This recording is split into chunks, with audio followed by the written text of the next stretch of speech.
It's an Easter favorite in frosting form. Candy-coated robin eggs just got upgraded from the candy dish to the dessert table.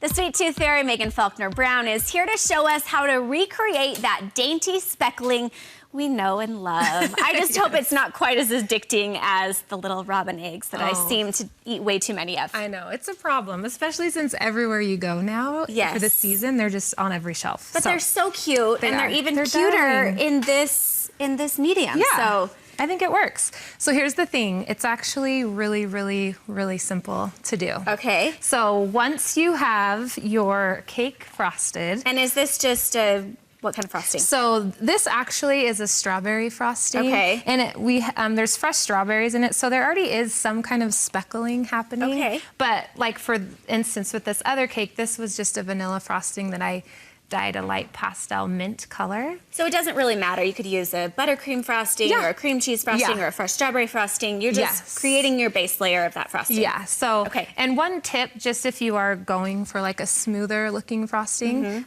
just to add a little bit of extra milk or cream or whatever you're using in your recipe, just to thin it out a little bit so it's easier to achieve a smoother look. And is there a special tool that you like to use for that as well? To frost the cake? Well, so I have turntables. Okay. So like, not like a DJ turntable. But like a cake pedestal that spins. Okay. And so I can maneuver the cake around while I'm frosting. And if you don't have one of those, you're just gonna do your best to make it you're flat. good. You can make it flat. Yes, you're good. Okay, so, and then I just went to the dollar store, which I'm good at doing. And you can just pick up these, these cheapy little regular paintbrushes. These ones have a little bit of a thicker bristle, so I'm just kind of spreading them apart. And that would be the key. Bit. Yeah. When you're looking, Yeah, but I mean, I got 5 of these for $1, so. So not a heavy investment into this. And then I'll show you 2 different things. One is I actually just mixed some cocoa and some vanilla extract together. So this is like a chocolate speckle. And all you're gonna do is you're gonna dip, but pretty thin. You're gonna dip in the paintbrush. And then you're just gonna start flicking your finger. There they go. And there you go, just like that.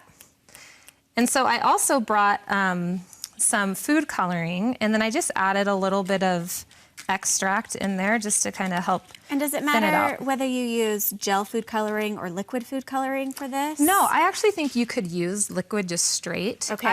I had gel on hand, so I just grabbed it and added a little bit of extract just to help thin it out a little bit. But there you go. It's just a flick of the finger.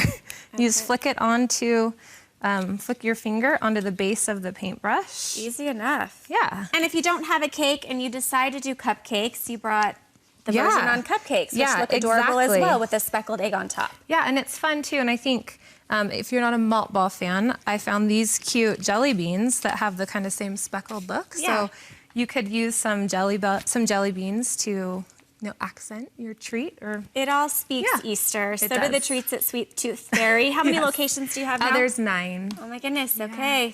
Well, thanks for stopping by and sharing this technique with us. Yeah, you're welcome. Thanks for having me. Anything is good at Easter. Yes.